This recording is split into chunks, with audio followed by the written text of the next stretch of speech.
అయితే దిశ పేపర్ విషయానికి వస్తే నిన్న పెద్ద ఎత్తున జిల్లాల మీటింగ్లకు అయితే సభలు సమావేశాలు ఏర్పాటు చేస్తున్నారు రేవంత్ రెడ్డి. ఆ సభలు సమావేశంలో మాట్లాడుతున్న అంశం ఏంటంటే నిరక్షరాస్యత పేదరికమైన శత్రువు. ఇక్కడ మేము అడగాలనుకున్న ఆ క్వశ్చన్ ఏంటంటే నిరక్షరాస్యత పేదరికమైన శత్రువు అంటున్నారు కదా రేవంత్ రెడ్డి గారికి. ప్రజల పక్షాన్ని అడుగుతా ఉన్నాం.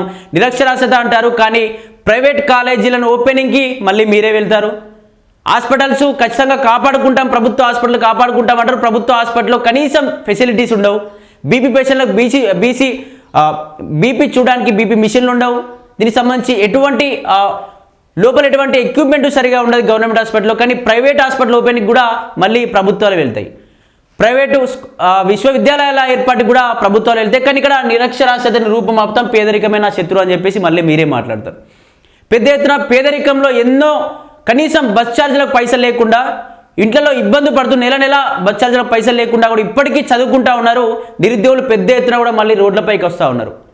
ఏదో తెలంగాణలో బీఆర్ఎస్ ప్రభుత్వం మాకు అన్యాయం చేసింది, బీఆర్ఎస్ ప్రభుత్వం ఏదైతే నీళ్లు నిధులు నియామకాలనే 3 అంశాలపైన తెలంగాణను బీఆర్ఎస్ పార్టీని తెలంగాణలో అధికారంలోకి తీసుకొస్తే మళ్ళీ ఆ పార్టీ అధికారంలోకి వచ్చినాక కూడా కనీసం నిధులు ఓకే, నీళ్లు ఓకే, కానీ నియామకాల విషయానికి వచ్చేసరికి నిరుద్యోగులంతా అత్యుత్సాహంగా ఉన్నారు. పెద్ద ఎత్తున కూడా ఆగ్రహం వ్యక్తం చేసి మాకు నిజంగా అన్యాయం చేస్తూ ఉంది అని చెప్పేసి అక్కడ కూడా అరెస్ట్ పర్వం జరిగింది. వాళ్ళందరినీ పెద్ద ఎత్తున కూడా రోడ్లపైకి రానియకుండా కూడా నిర్బంధం చేసింది. ఇక్కడ నిరుద్యోగులందరూ మరొకసారి రోడ్డు ఎక్కుతా ఉన్నారు.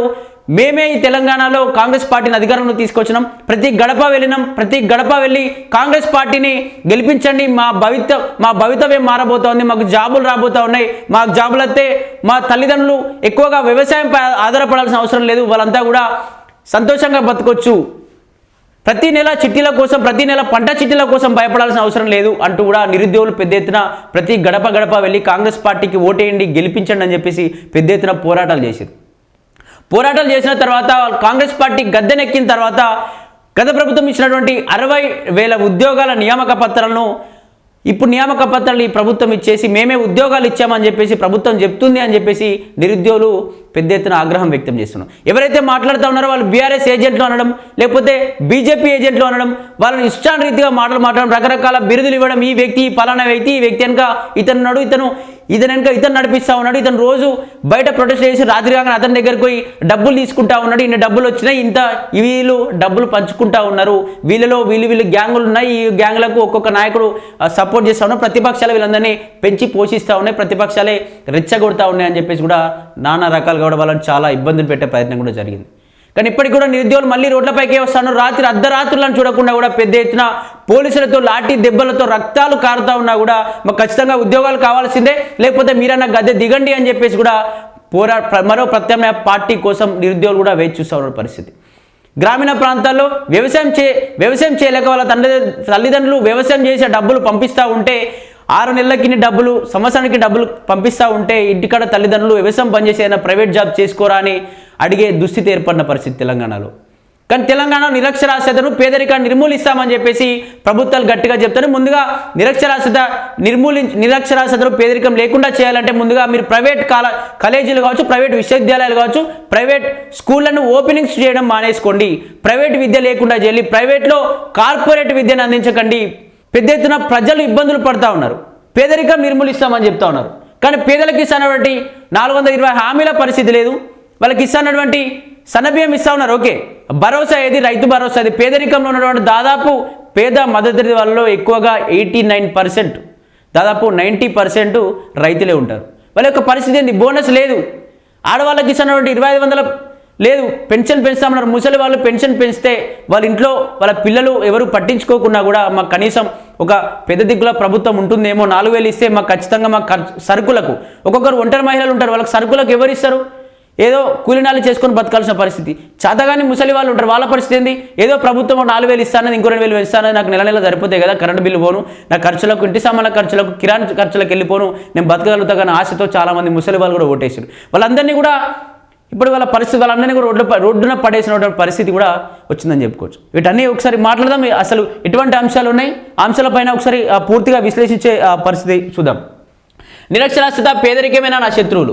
నన్ను శత్రువు అనుకున్న వాళ్ళను 2023లో బండకేసి కొట్టిన, పాలమూరు జిల్లాలో ఐఐఎం ఏర్పాటు చేస్తాం, భవిష్యత్తులో అభివృద్ధి చెందిన జిల్లాలా చూపించాలి. గత పాలనలో ప్రాజెక్టులపై నోరెత్తిన నాటి మంత్రులు కనీసం ఫామ్ హౌస్లోకైనా మిమ్మల్ని రానిచ్చాడా? మీ చేతగానితనాన్ని కప్పిపుచ్చుకోవడానికి మాపై నిందల. మాకు వ్యూహం ఎత్తుగడ తెలుసు, దెబ్బకు దెబ్బ తీయడం తెలుసు. అంటే ఇక్కడ ఏం జరుగుతుందంటే రేవంత్ రెడ్డి ఎక్కడ ప్రోగ్రామ్ ఏర్పాటు చేసుకున్నా కూడా ఏదో కేసీఆర్ని తిట్టడమే, ఈ ప్రోగ్రామ్ అసలు పెట్టడానికి కారణం కేసీఆర్ని తిట్టడం అన్నట్టుగా కూడా చాలా ప్రోగ్రాంలో కనిపిస్తుంది. ఇక్కడ చూసుకోవచ్చు, నా శత్రు అని చెప్పి నన్ను శత్రు అనుకున్న 2023లో బండకేసి కొట్టిన. సరే, ఇక్కడ నిరక్షరాస్యత పేదరికం నా శత్రు అన్నప్పుడు దీనికి సంబంధించి అసలు నిరక్షరాస్యత ఎంత ఉంది, దీనికి సంబంధించి ఆ విషయాలు కూడా మాట్లాడే అవసరం ఉంటుంది. కానీ ఇక్కడ ఏం జరుగుతుందంటే మళ్ళీ కేసీఆర్ విషయమే, బండకేసి కొడతా, లేకపోతే రంగనాయక శాఖలో ఉరిదీస్తా. ఒక సీఎం హోదాలో ఉన్నటువంటి వ్యక్తి ఏం మాట్లాడినా తెలంగాణ రాష్ట్ర ప్రజలందరూ కూడా మాట్లాడినట్టుగా కూడా పక్క రాష్ట్రాలు అనుకుంటాయి. అరే పక్క రాష్ట్ర సీఎం అట ఊకే మాజీ సీఎంని ఊరేస్తా, సంపుతా, తొండలేడిస్తా, ఇటువంటి మాటలే మాట్లాడుతూ ఉన్నాడు. అసలు సీఎంలా మాట్లాడుతూ ఉన్నాడు అని చెప్పేసి తెలంగాణనే కొంచెం చులకనగా చూసేటువంటి పరిస్థితి ఏర్పడుతుంది. ఒకరిపై ఒకరు బురద జల్లుకోవడం. అసలు మీరు ప్రజలకు ఏం చేసిరో మాట్లాడండి కదా. పేద ప్రజలకు ఏం చేశారు, నిరుద్యోగులకు ఏం చేస్తున్నారు, నిజంగా యువతకు ఏం చేయాలనుకుంటున్నారు, యువతను ఏ మార్గంలో నడిపించాలనుకుంటున్నారు. చాలామంది ఉద్యోగాలు లేక రోడ్ల పైన పడుతూ ఉన్నారు, ఉరులు వేసుకొని చచ్చిపోతున్న పరిస్థితి. తల్లిదండ్రులు మా కొడుకు మమ్మల్ని పోషించేలేడని చెప్పేసి వాళ్ళు కూడా చనిపోతున్న పరిస్థితి. అసలు వాళ్ళకి ఏం చేస్తారో మాట్లాడండి. కానీ అసలు ప్రభుత్వాలను ఎన్నుకునేది ఎందుకు? ప్రజలకు ఏమో చేయబోతా ఉన్నారు. కనీసం ప్రత్యామ్నాయంగా వేరే ప్రభుత్వాన్ని తీసుకొస్తే మాకు ఇంకేమైనా కొంచెం ఎక్కువగా న్యాయం జరుగుతుందనే అభిప్రాయంతో చాలామంది ప్రభుత్వాన్ని ఎన్నుకునే పరిస్థితి ఉంటుంది. కానీ ఇక్కడ వీళ్ళు ఒకరిపై ఒకరి దుమ్మెత్తి పోసుకునే పరిస్థితి తప్ప ఎక్కడా కూడా అసలు ప్రజలకు ఉపయోగపడే మాటలు కూడా ఎప్పుడూ కనిపించని పరిస్థితి. అంటే ఇక్కడ చూసుకోవచ్చు, మాకు వ్యూహం ఎత్తుగడలు తెలుసు, దెబ్బకు దెబ్బ తీయడము తెలుసు. మారు వేషంలో వచ్చినా, మాయలేడి రూపంలో వచ్చినా ఎదుర్కొంటాం.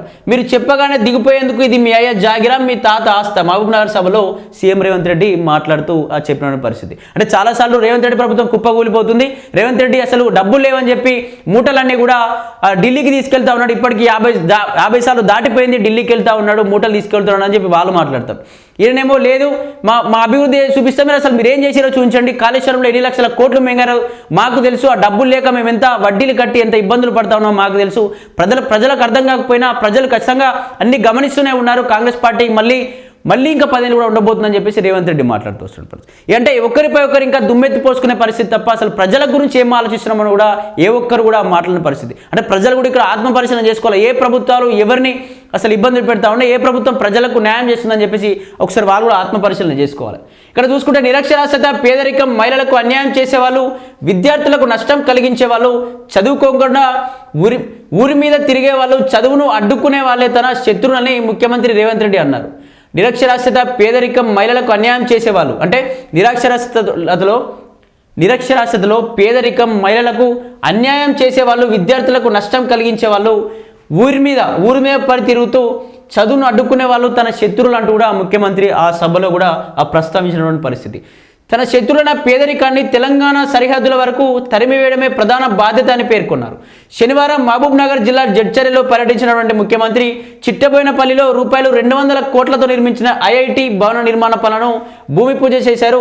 రూపాయలు 10 కోట్లతో గిరిజన బాలుర వసతి గృహ భవన నిర్మాణం, రూపాయలు 220.94 కోట్లు మహబూబ్ నగర్ జిల్లా నగరపాలక సంస్థ పరిధిలో తాగునీటి సరఫరా పథకం, రూపాయలు 603 కోట్ల నగరపాలక పరిధి భూగర్భ మురుగునీటి పారుదల వ్యవస్థ, రూపాయలు 200 కోట్లతో young India integrated residential schools, రూపాయలు 20.50 కోట్లతో ఎంబీబీఎస్ ప్రభుత్వ పదనపు కాలేజీలన్నింటినీ కూడా అక్కడ ఏర్పాటు చేసినట్టు కూడా తెలుస్తోంది. అంటే దీనికి సంబంధించి పేదరికాన్ని అలాగే నిరక్షరాస్యత లేకుండా చేస్తామని చెప్తే ఖచ్చితంగా ఏదో మీకు ప్రభుత్వాన్ని ఏదో నిలదీయాలి అని చెప్పేసి, లేకపోతే ఖచ్చితంగా ప్రభుత్వానికి వ్యతిరేకత మాట్లాడిన అంశాలు కాదు. నిజంగా పేదవాళ్ళు ఎంత ఇబ్బందులు పడుతూ ఉన్నారో ప్రభుత్వం కూడా చాలాసార్లు ఒకసారి ఆత్మపరిశీలన చేసుకోవాలి. గ్రామీణ ప్రాంతాల్లోకి వెళ్ళండి, ఒకసారి మీ ఎమ్మెల్యేలను కావచ్చు, మీ యొక్క మంత్రులను కావచ్చు, తీసుకెళ్లే ప్రయత్నం చేయండి. అసలు అక్కడ ఏం జరుగుతుంది, గ్రామీణ ప్రాంతాల్లో పేదలు ఎంత అవస్థ పడతా ఉన్నారు, రైతులు ఎంత గోసపడతా ఉన్నారు, నిరుద్యోగులు నిజంగా నిరుద్యోగులు ఇబ్బందులు నిరుద్యోగుల్లో కొందరు ఉండొచ్చు. అంటే కొందరు పార్టీల వారిగా పోరాటం చేసిన వాళ్ళు ఉండొచ్చు. కానీ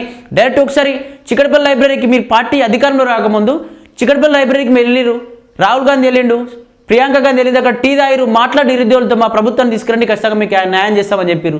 కానీ ఇక్కడ ఎటువంటి న్యాయం లేదు. ఒకసారి వాళ్ళ దగ్గరికి వెళ్ళి మళ్ళీ ఒకసారి మాట్లాడే ప్రయత్నం చేయండి. నిజంగా మీకు ఇబ్బందులు జరుగుతూ ఉన్నాయా, ఉద్యోగాలు నిజంగా రాలేవా, అసలు ఏం జరుగుతుందని చెప్పేసి వాళ్ళతో కూడా ఒకసారి మాట్లాడితే బాగుంటుంది. ప్రభుత్వాన్ని కూడా మళ్ళీ ఒకసారి కూడా ఇంకా 10 సంవత్సరాలు కాకుండా మీరు మంచి చేస్తే ఇంక 20 సంవత్సరాలైనా కాంగ్రెస్ పార్టీ అధికారంలో ఉండొచ్చు అది దీనికి సంబంధించి. ఎందుకంటే గత ప్రభుత్వం 2 సార్లు అధికారంలోకి వచ్చింది, చాలా నిజంగా నిరుద్యోగులకు కావచ్చు చాలా అన్యాయం చేసిందని చెప్పి చాలాసార్లు కూడా మాట్లాడి ప్రభుత్వాన్ని గద్దెదించారు. కాబట్టి ప్రభుత్వం ఆ విధంగా చేసుకోవద్దని చెప్పేసి కూడా ఒకసారి ఆత్మపరిశీలన చేసుకోవాలి.